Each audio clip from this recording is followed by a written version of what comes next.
বাংলাদেশে একটা অনেক বড় রাজনৈতিক এবং ইসলামী সংগঠন আছে, নাম হলো বাংলাদেশ জামাতে ইসলামী। জানেন, এই বাংলাদেশ জামাতে ইসলামীর নিবন্ধন হাইকোর্ট থেকে বাতিল করা হয়েছে।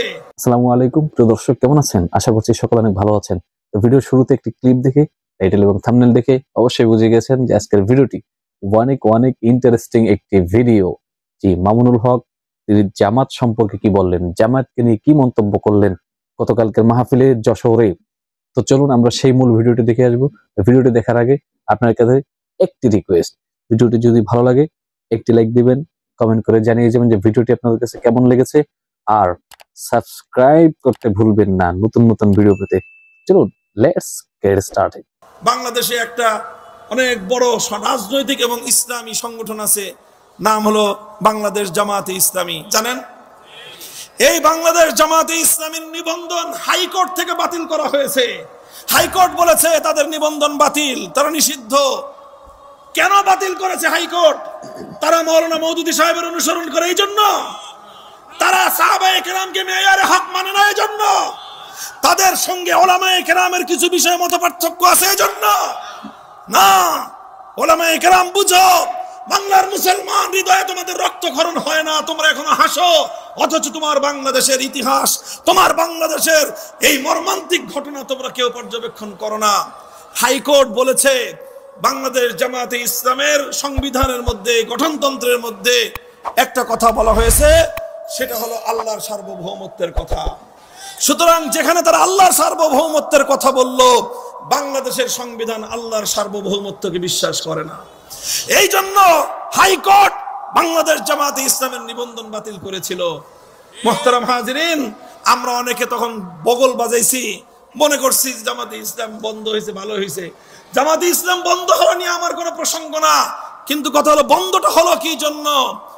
বন্ধ হয়েছে আল্লাহর সার্বভৌমত্বের কথা বলার অপরাধে।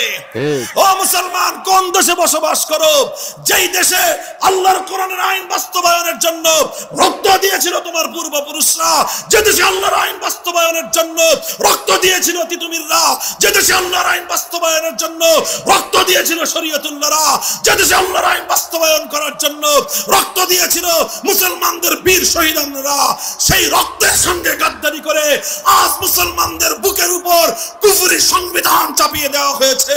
মুসলমানদের উচিত ঐক্যবদ্ধভাবে লড়াই করে রক্ত দিয়ে শাহাদাতের মাধ্যমে কুফরি সংবিধান বঙ্গোপসাগরে ভাসিয়ে দেওয়া। ভাই, আমাদেরকে সমাজ এবং রাষ্ট্রীয় জীবনের প্রতিটি পদে পদে এভাবেই অনেক সময় খুশিতে, অনেক সময় বাধ্য হয়ে, অনেক সময় জেনে আর অনেক সময় না জেনে, অনেক সময় বুঝে অনেক সময় না বুঝে, প্রতিনিয়ত আমাদেরকে কুফরির সামনে মাথা নত করে চলতে হচ্ছে। আজ বাংলাদেশে যদি কোনো একজন ব্যক্তি মন্ত্রী হয়, যত বড় হাজি গাজী আলেম হন, মন্ত্রী হলে আপনাকে স্মৃতিসৌধে যেতে হবে। আপনি বীর শহীদদেরকে শ্রদ্ধা জানান, কোনো আপত্তি নাই, এটা শহীদদেরকে শ্রদ্ধা জানানো ইসলামের আদর্শ। শহীদদের প্রতি শ্রদ্ধা জ্ঞাপন করা, শহীদদের স্মৃতিকে আমলিন করে রাখা, শহীদদের স্মৃতিকে চিরজাগরুক করে রাখা, এটা আল্লাহর কোরআনের আদর্শ। কোরআন ইসলামী আদর্শ শিক্ষা দিয়েছে, যখন তোমাদের মধ্যে কেউ শহীদ হবে, তখন সেই শহীদের কীর্তি গাথা নিয়ে তোমরা আলোচনা করো। হাদিসের পাতায় পাতায় পাবেন আল্লাহর পয়গম্বরের সামনে সাহাবায়ে কেরাম তাদের পূর্বপুরুষ যারা আল্লাহর দ্বীনের জন্য জীবন দিয়েছে, তাদের কীর্তি গাথা আলোচনা করতেন। আল্লাহর নবী আবেগ নিয়ে সেই কীর্তি গাথা শুনতেন। কোরআনে পাকের মধ্যে সূরা কাহাফ রয়েছে, 6 জন যুবক আল্লাহর জন্য জীবনকে উৎসর্গ করেছিলেন। আল্লাহ বলেছেন, ইতিহাস আলোচনা করেছেন, সেই 6 যুবকের আল্লাহর জন্য আত্মোৎসর্গকে চিরস্মরণীয় করে রাখার জন্য সেখানে মসজিদ নির্মাণ করো। বাংলাদেশের চলমান সংবিধানের আলোকে একটা নির্বাচন কমিশন আছে। কি আছে? বাংলাদেশের যে কোনো রাজনৈতিক দল বাংলাদেশে রাজনীতি করতে চাইলে, নির্বাচনে অংশগ্রহণ করতে চাইলে, তাদের জন্য বাধ্যতামূলক হলো কি? নির্বাচন কমিশনের নিবন্ধন লাগবে। আর নির্বাচন কমিশনের নিবন্ধন নিতে গেলে অনেকগুলো কোরআন সুন্নাহ বিরোধী আইন সেখানে মুখোমুখি হতে হয়। আর সেই আইনের সঙ্গে সামান্য একটু বিরোধ হলে তখন ইসলামকে পরিবর্তন করতে হয়, কিন্তু তারা তাদের কুফরি সংবিধানের ধারাকে পরিবর্তন করে না। তার জ্বলন্ত দুটো দৃষ্টান্ত আমি দেখাই। আপনারা জানেন বাংলাদেশে উলামায়ে কেরামের নেতৃত্বে একটা রাজনৈতিক সংগঠন ছিল, সেই সংগঠনটার নাম হলো ইসলামী শাসনতন্ত্র আন্দোলন। নামটা জানেন আপনারা? 1987 সালে উলামায়ে কেরাম বাংলাদেশের শীর্ষ আলেমরা ঐক্যবদ্ধ হয়ে এই প্ল্যাটফর্মটা গঠন করেছিলেন। প্রতিষ্ঠাকালের মুখপাত্র ছিলেন শাইখুল হাদিস আল্লামা আজিজুল হক রহমতুল্লাহি আলাইহি, তিনি ছিলেন এর প্রধান সমন্বয়কারী। তার সহযোগী ছিলেন বাইতুল শরফের পীর সাহেব মরহুম আব্দুল জব্বার রহমতুল্লাহি আলাইহি।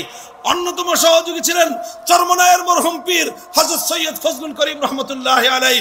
তার অন্যতম সহযোগী ছিলেন মরহুম হযরত মাওলানা দেলোয়ার হোসেন সাইদি রহমতুল্লাহি আলাইহি। অন্যতম সহযোগী ছিলেন এই যে মাওলানা সৈয়দ কামালউদ্দিন জাফরি। তার অন্যতম সহযোগী ছিলেন মরহুম হযরত মাওলানা আব্দুল গফফার রহমতুল্লাহি আলাইহি। এই সকল আলেমরা মিলে ইসলামী শাসনতন্ত্র আন্দোলন করলেন। অর্থাৎ তারা দাবি জানালেন যে আমরা একটা আন্দোলন করতে চাই, যে আন্দোলন হলো কুফরি সংবিধান পরিবর্তন করে, কুফরি শাসনতন্ত্র পরিবর্তন করে ইসলামী শাসনতন্ত্র বাস্তবায়ন করব। কিন্তু অভিশপ্ত এই নির্বাচন কমিশন যখন তারা রাজনৈতিক নিবন্ধনের জন্য গেলেন, ইসলামী শাসনতন্ত্র আন্দোলনের লোকদেরকে বলে দিলেন যে ইসলামী শাসনতন্ত্রের নাম নিয়ে বাংলাদেশে কোনো রাজনৈতিক দল গঠন করা যাবে না। কেন গঠন করা যাবে না? কারণ ইসলামী শাসনতন্ত্র এই শব্দ বাংলাদেশের সংবিধানের সঙ্গে সাংঘর্ষিক।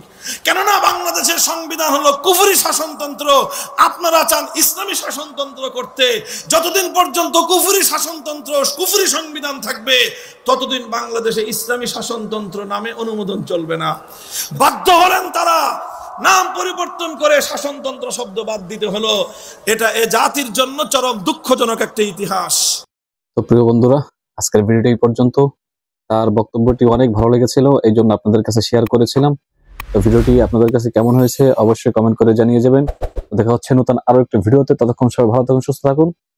আল্লাহ হাফেজ।